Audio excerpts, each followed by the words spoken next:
안녕하세요. 책 읽어주는 기다림 목사입니다. 오늘은 하라이 다카시가 쓰고 이선희가 옮긴 1등의 통찰에서 일부를 옮겨보며 우리의 신앙을 생각해 보려고 합니다. 그러면 먼저 책을 읽어보도록 하겠습니다. 하나의 새로운 성장 모델을 그릴 때는 인과관계와 상관관계의 차이에 주의해야 한다. 인과관계는 두 요소 사이에 원인과 결과라는 논리적인 관계가 존재하는 것이고, 상관관계는 두 요소 사이에 관계가 있는 것처럼 보이지만 실제로는 원인과 결과라는 논리적인 관계가 없는 것이다. 정말로 인과관계가 있는지 아니면 우연히 관계가 있는 것처럼 보일 뿐인지에 따라 결과는 크게 달라진다. 두 요소 사이에 인과관계가 없을지도 모른다는 생각이 들면 그 뒤에 숨어 보이지 않는 제3의 요소를 찾아야 한다. 가령 영어를 잘하는 직원이 일을 잘한다라는 생각이 들면 그것이 인과관계인지 상관관계인지 따져보아야 한다. 어쩌면 열심히 노력하는 사람이 영어도 잘하고 일도 잘하는 결과를 만들었을 뿐 영어를 잘하는 것과 일을 잘하는 것 사이에는 아무런 인과관계가 없을 수도 있다. 여기에는 열심히 노력하는 사람이라는 제3의 요소가 숨어 있다. 이런 경우에는 직원들에게 아무리 영어 공부를 시켜도 업무 능력이 향상되지 않는다. 모델을 그릴 때 중요한 것은 당연히 인과관계이다. 상관관계는 새로운 성장 모델에 넣을 필요가 없다. 여러분 어떤 생각이 드세요? 인과관계, 상관관계. 그렇죠? 원인과 결과, 논리적인 관계. 여러분 이것을 한 번쯤 생각해 볼 필요가 있는 것 같습니다. 그런데요, 이런 관계가 우리의 삶, 우리의 업무에서만이 아니라 사실 우리의 신앙생활에서도, 교회 생활에서도 한번 따져본다면 상당한 유익이 있을 것 같습니다.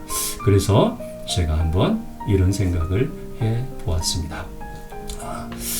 신앙생활에서도 인과관계와 상관관계의 틀을 생각해 보아야 할 것 같습니다.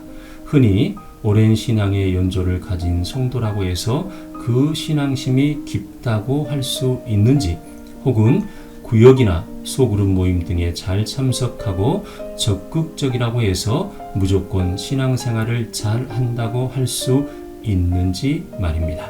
또한 봉사를 잘하거나 혹은 헌금을 많이 하는 사람이 모든 면에서 신앙의 모범이 된다고 할 수 있는가 하는 것도 말입니다. 물론 양적인 면이 내적 모습을 비추어 주기도 합니다. 기도하는 시간이 많은 사람이 아무래도 기도하는 시간이 적은 사람보다는 신앙적으로 모범이 될 수 있다고 할 수 있을 것입니다. 또한 성경을 많이 읽는 사람이 그렇지 못한 사람에 비해서 지식적으로는 더 풍부하다고 할 것입니다. 그러나 양적 측면이 질적 측면을 능가한다고 단언할 수만 없는 것이 기독교의 신비입니다. 신앙적 요소들 간의 상관관계와 인과관계를 구별할 수 있어야 합니다.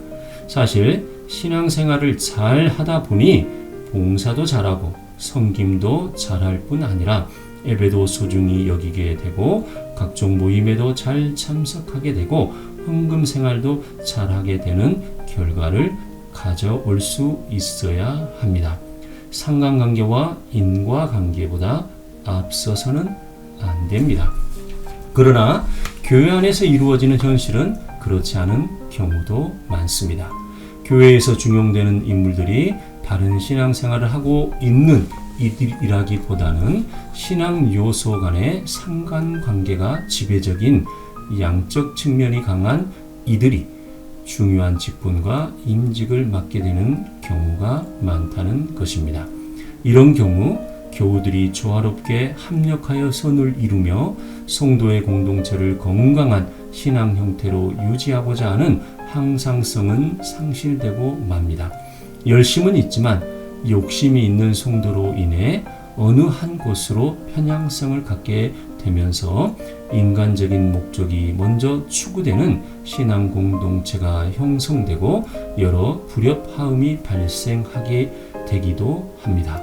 이런 점에서 신앙 요소들의 인과관계와 상관관계의 도식을 이해하고 주변에 있는 성도들의 신앙 형태가 어떠한지 혹은 내 자신의 신앙 양태는 어떠한지를 면밀히 살필 필요가 있습니다.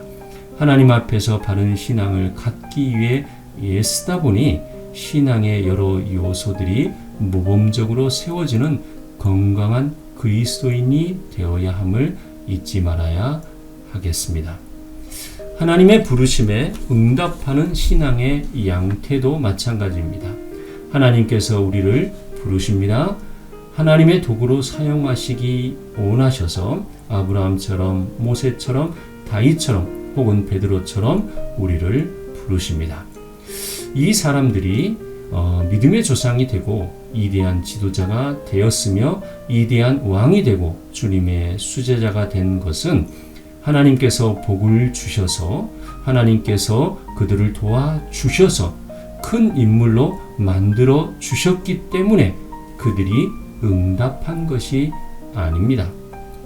그 부르심에 응답하였기에 자신의 형편과 처지가 그 부르심에 응답할 수 있는 상황은 아니었지만 그럼에도 불구하고 그 부르심에 응답하였기에 성경의 위대한 인물들이 되었다는 것입니다.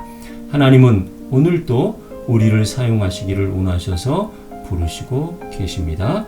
그 부르심에 응답하기 위해서는 때로는 내 것을 내려놓아야 하고 희생해야 하고 그렇기 때문에 주저하는 경우가 많습니다. 때로는 하나님께서 사용하셨던 인물들에게 주셨던 그 복을 먼저 주셔서 형편이 좋아지면 건강해지면 시간이 많이 있게 되면 순종하고 헌신하고 봉사할 수 있다고 응답을 미루는 경우도 많습니다. 그러나 성경의 인물들은 하나님께서 미리 복을 주시고 채워주셔서 응답한 것이 아니라는 사실을 기억해야 합니다. 하나님의 부르심이 있고 그 형편과 처지가 어렵고 때로는 두려움이 있었다 할지라도 그 부르심에 먼저 응답하며 나아갔기에 주님은 그들을 사용하셨고 그 사용함을 이하여서 복을 주시고 또 인물을 만들어 주시기도 하셨다라고 하는 것입니다. 그렇습니다. 부르심이 있고 응답이 있은 후에야 하나님의 은혜와 은총이 있는 것입니다. 우리는 응답도 하지 않고 은혜와 은총을 먼저 주시기를 바라며 또한 은혜와 은총을 주시면 응답하겠다고 말하고 있지는 않습니까? 여러분의 신앙은 어떻습니까? 상관관계 속에 있는 신앙인가요? 아니면 인과관계 속에 있는 신앙인가요? 하나님의 부르심에 먼저 복 주시라는 신앙인가요? 아니면 그 부르심에 내 것이 아니라 내 상황과 처지가 어찌할지라도 먼저 응답하는 신앙인가요? 너희는 먼저 그의 나라와 그의 의를 구하라. 그리하면 이 모든 것을 너희에게 더하시리라. 이 말씀, 인간관계를 신앙의 돌비에 새길 수 있기를 바랍니다.